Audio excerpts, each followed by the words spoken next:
Hi, I'm Charles Read, President of GetPayroll. When it comes to payroll, there's one word that no one likes to see on their pay stub: deductions. However, it is important to know what those deductions are to understand where the money's going. Although it's very likely your employees still won't be happy. There are two types of deductions. The first is voluntary deductions. An employee can voluntarily agree to wage deductions that must be implemented by the payroll department.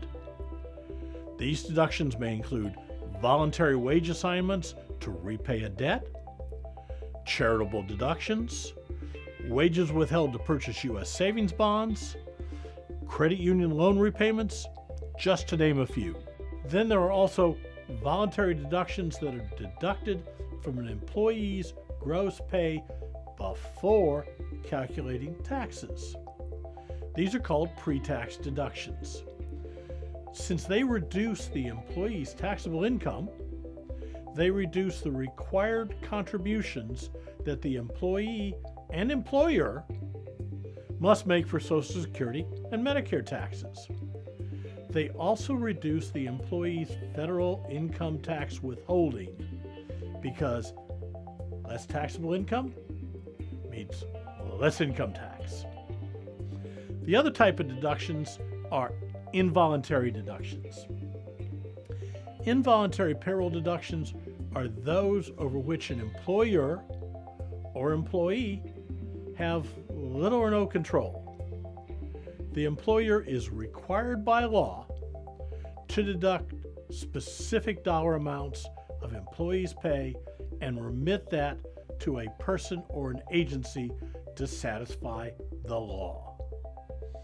If the employer fails to deduct and remit the amount, the employer will generally be subject to a penalty equal to the amount that was required to be deducted, plus possible fines and interest.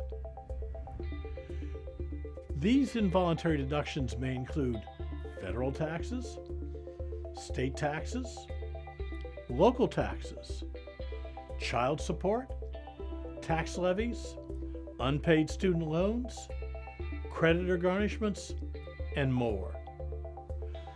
A common problem for employers is determining the deduction amounts when several orders for involuntary deductions are received against an employee's wages.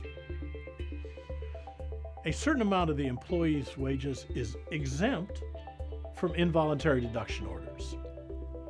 If there's not enough payroll available after the amount were exempted to pay all of the orders, the employer must understand which orders to pay and how much to pay on each order.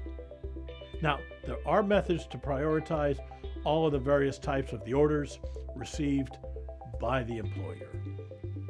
If you'd like to learn more about payroll, check out our website at getpayroll.com or my new book, The Payroll Book, a guide for small businesses and startups. Available at thepayrollbook.com, Amazon, or wherever fine books are sold. Thanks for listening.